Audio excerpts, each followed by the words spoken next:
So I am Johanna MAYER, as introduced. I'm a research fellow here in the Science Hub here in the beautiful ESRIN site. And I want to introduce a little bit how we can use our newly launched EarthCARE satellite together with new AI methods to get a better understanding of clouds. I'm sorry.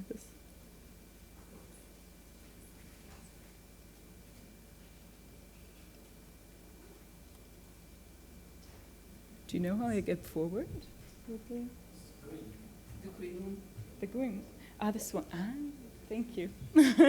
Okay. So the story of the EarthCARE satellite sort of starts with the Earth radiation budget. So this means how much energy is going in and how much energy is going out. And the fact that clouds have a really big impact on this radiation budget. Because clouds, they reflect solar radiation that's incoming, and they also trap infrared radiation that's going out. So I'm sure you've all experienced this. For example, when we have a night that is cloudy, it feels much warmer than when we have a night where we have clear sky. So that's the infrared radiation being trapped. And then which of these effects, so this cooling effect from reflecting radiation or the warming effect from trapping heat, dominates for clouds, then really depends on the sort of detailed cloud properties. Now when we change our atmosphere, like we're doing in climate change, we also change the clouds. And this is actually a very large uncertainty in future climate predictions, because climates are really, really difficult to model because lots of the processes that make up clouds, they happen on really small scales. And this is what's shown here in this image. So this shows from an IPCC report different climate scenarios, and I want to focus here on the shading around these different lines. So this is the uncertainty of the warming, and this uncertainty is mainly due to clouds. So if clouds don't change a lot, we might get less of warming, but if clouds change a lot and they actually amplify the warming by, for example, by having less of this cooling effect of clouds, then we can have a much stronger warming. So we really need to get this right and to really understand the clouds and be able to model them correctly. And this is sort of the main reason why EarthCARE was launched. So EarthCARE is a joint ESA and JAXA mission. JAXA is the Japanese space agency, and it was launched about 2 years ago. And its mission objective is to provide us with measurements of clouds, aerosols, and radiation. And it does this using 4 instruments on board. So first of all, we have a radar on board, the cloud profiling radar, which is shown here in the top left. And this sort of works similar to weather radars, you may know, but here it takes radar images in the vertical, so vertical slices through the atmosphere and clouds. And it can measure large cloud particles and precipitation. It also has Doppler capability, so it can also measure how fast particles are moving. Then we also have a LiDAR on board, the atmospheric LiDAR. And this sort of works similar as a radar, but just with smaller wavelengths. So it also sends out radiation and measures how much is reflected back. And because of its smaller wavelength, it's really good at measuring small cloud particles and aerosol particles. Then we also have the multispectral imager, which provides us sort of with the spatial context. So it measures in the horizontal and takes images. And the broadband radiometer, which measures reflected radiation and emitted radiation. And the combination of these 4 instruments really provides us with really detailed vertical profiles of clouds and aerosols. And in really unprecedented detail that we never had available before. Now with EarthCARE, we can do lots of exciting science, and it's actually now sort of starting to, we see it emerging on the globe everywhere, like people starting to do really exciting science with EarthCARE. But since we're in the AI session here, I will focus on how we can use AI methods to make the best of these new observations that we have. Also in synergy with other satellites, because of course it's always good to use as much information as possible. And I'll explore this topic using 3 example research projects. First one is about lightning. So this was also done sort of in-house here at ESRIN by Blanca Piscala. And what this project does, it combines EarthCARE measurements. So here shown, this is the imager swath with lightning measurements from MTG, which are shown here as these yellow dots that are popping up. So what's shown here is one example storm. So now for each storm that EarthCARE measures, we know how much lightning was there. So the uppermost panel shows the lightning counts as measured from the lightning imager, and then below we have 2 EarthCARE measurements. So first the radar reflectivity, and then below the Doppler velocity. So where you see these blue colors, this is where we have strong updrafts in the center of the storm.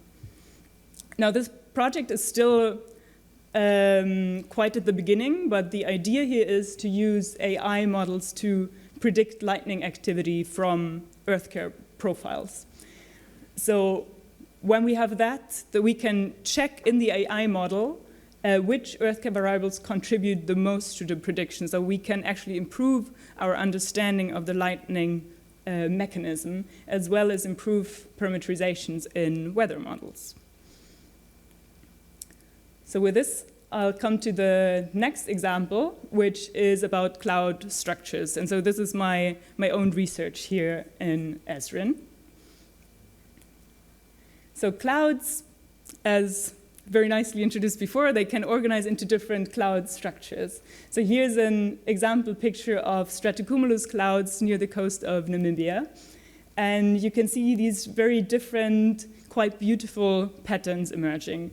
So we have here, for example, which are called closed mesoscale convective cells, open mesoscale convective cells, where you have this sort of honeycomb-like structure, the more disorganized cells, stratiform clouds, and cumuliform clouds.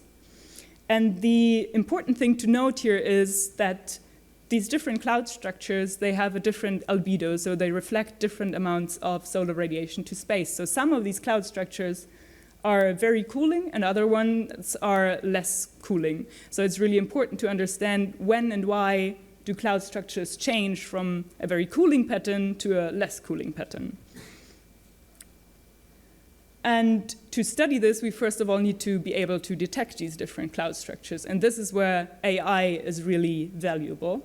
So here we used a convolutional neural network to classify clouds from imager pictures like here into different typical cloud structures that we see.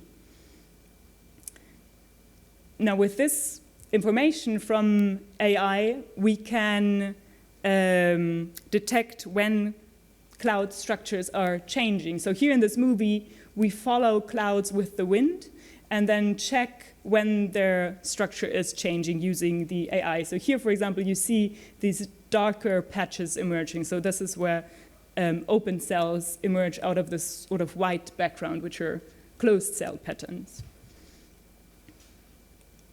We then combine this with EarthCARE measurements.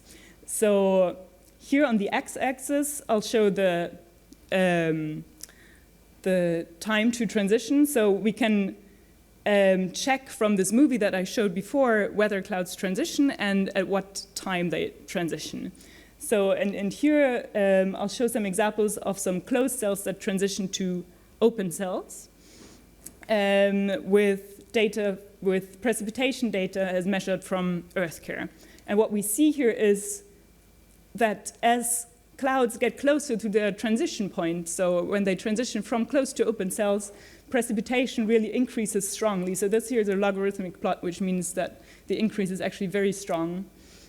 And this plot gives us a very strong hint that the mechanism that leads to a transition from closed to open cells is due to precipitation. So with methods like these, we can get new insights into the microphysical processes that actually lead to transitions between different cloud structures, which have implications for the cloud's climate effects. With this, I come to the third example, which is 3D cloud reconstruction. So this project was done in a summer school, which is called Frontier Development Lab, which is a 5-year summer school, also supported by ESA. So EarthCARE, which I've been talking about mostly, is a polar orbiting satellite, which means it flies around 300, 400 kilometers above the surface and provides us with these vertical profiles of clouds and precipitation. Always the problem with polar orbiting satellites is that you don't really get a time evolution, because it takes, in the case of EarthCARE, around 25 days until it reaches the same place again, because it has a really narrow swath. But there's other satellites, like geostationary satellites, that can provide us with this time evolution and actually quite almost global coverage at any time of the day. So they fly much further away, around 36,000 kilometers from Earth. And they always have this sort of full disk view that is shown here on the right, and provide us with images every 10 to 15 minutes.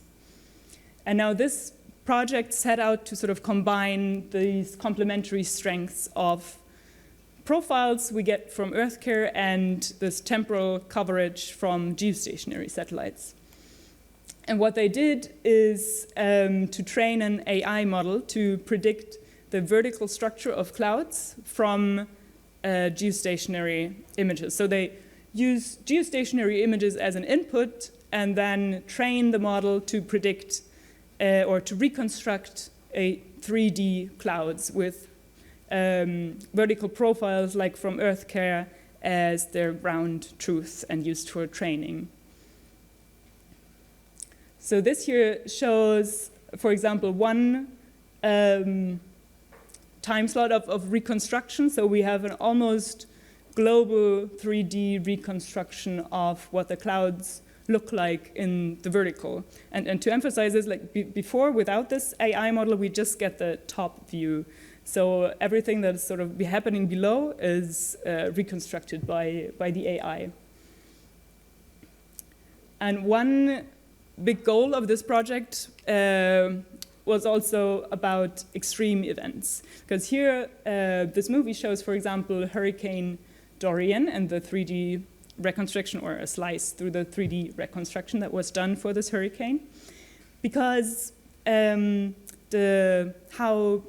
the hurricanes, for example, develop depends a lot on where the ice and water is located within the storm. So to sort of give a better prediction of how it will develop, it's important to know its vertical structure. And so hopefully with 3D reconstructions like this, we'll be able to provide better predictions how extreme events like these develop. So there's, of course, many more examples out there of how AI and EarthCARE can be combined, but I hope I've given you a bit of an idea of what we can do with EarthCARE data and AI methods. So to conclude, I want to say that EarthCARE can really provide us with unprecedented measurements of aerosols and clouds. And AI methods are a very powerful tool to make the best use of the data. So by different methods, so for example, by detecting patterns in the data to help us actually understand complex processes better. So this was the lightning example. Or by classifying tasks. So for example, to classify these different cloud structures would have been really difficult with traditional models. So this is just where AI is really, really good at.